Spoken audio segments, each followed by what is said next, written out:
Hello and welcome back to Auto Social UK.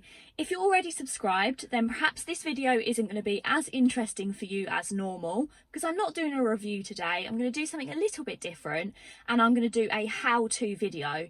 I've been thinking about doing these videos for a little while, making them slightly shorter and specifically for people with specific cars. So this one today is actually going to be about the Mini Connected. If anyone has any ideas of other videos, different bits of technology on different cars that you probably struggled with when you first bought your car, then let me know down below and perhaps I can try and get one of those videos done.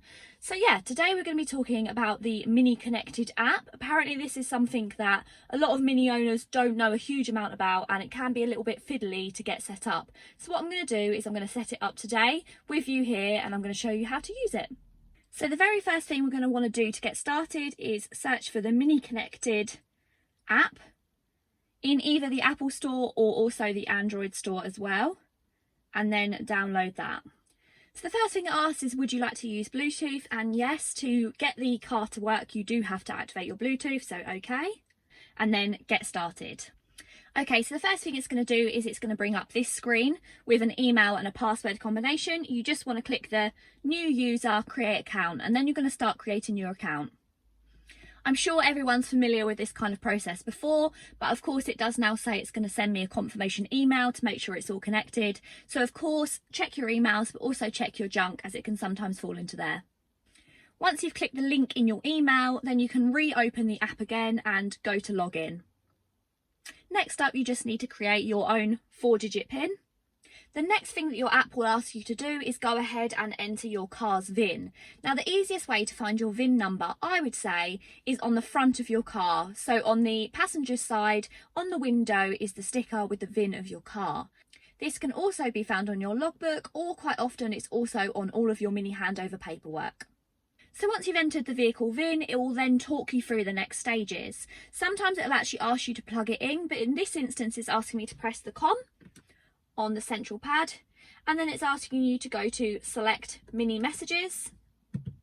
Then in here there'll be a message on the screen which has your Mini Connected security code. Simply enter that PIN on your app. As you can see, that's found your car. Then it may take a little while just for it to connect. It does say here it may take up to a few hours.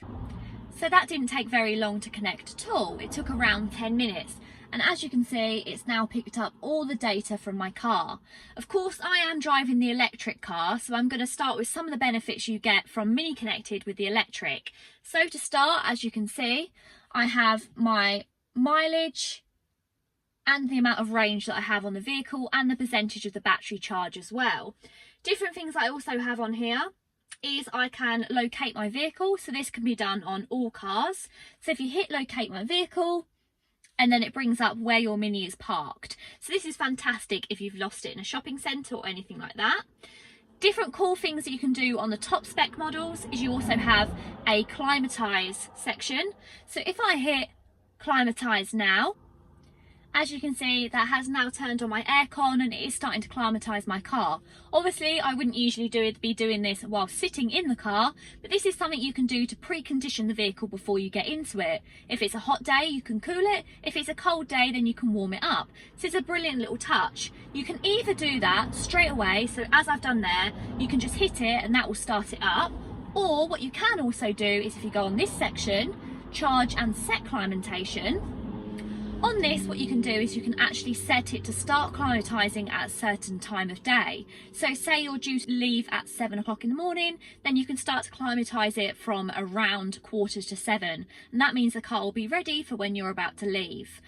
Other cool things you can do on this with the electric car here is you can also change how soon it charges. So if I plug my car in the evening when I get home from work around 6 o'clock, I can set it to start charging from 8 PM, as that's usually when people's tariffs become lower, and it means that you're using less electric and it costs less money. So that's a pretty handy little thing to have. But what if you don't have an electric car? What can you do with the Mini Connected with a standard car? Well, there is honestly so many different options. So if you go onto your hub, this will bring up loads of different things that you can connect with the vehicle. One great thing you can do is you can link up your Mini Connected to your calendar. This means when you pop into your calendar that you have to be somewhere at a particular time, what your car will actually do is it will give you a notification on your phone to say that you need to leave to make sure that you're going to be at your destination on time. So that's pretty handy. There's a few other things you can do on here as well. So on here you have doors and windows. So if you're worried that when you've left your vehicle that you haven't locked it, you can check if the car's locked on here, and you can lock it from a destination as well. So that's pretty handy, and you can also make sure that all of your windows are up and different things like that. Different things on here, you can hit required service. So on here it will tell you when your car is due its next service, and you can also have the current recorded mileage, which is really helpful if you needed that extra information if you was planning to sell the car or something similar. Mini does have its own onboard computer, but if you would prefer to use Alexa, then what you can do is you can link your Amazon account via the app, and then you can use Alexa. You do this by hitting the same button you would to bring up your BMW, but then instead saying, "Hey Alexa." On top of all of that, you can also call your breakdown service, and you can check your finance agreement via the app as well. Thank you so much for watching this video. If you found any clever things you can do via the Mini Connected app, then make sure you pop it in the comments below for us all to see. Thank you so much for watching. Don't forget to give this a massive thumbs up if you've enjoyed it, and also subscribe to my YouTube channel if you're interested in new car reviews. Thank you so much for watching. Bye.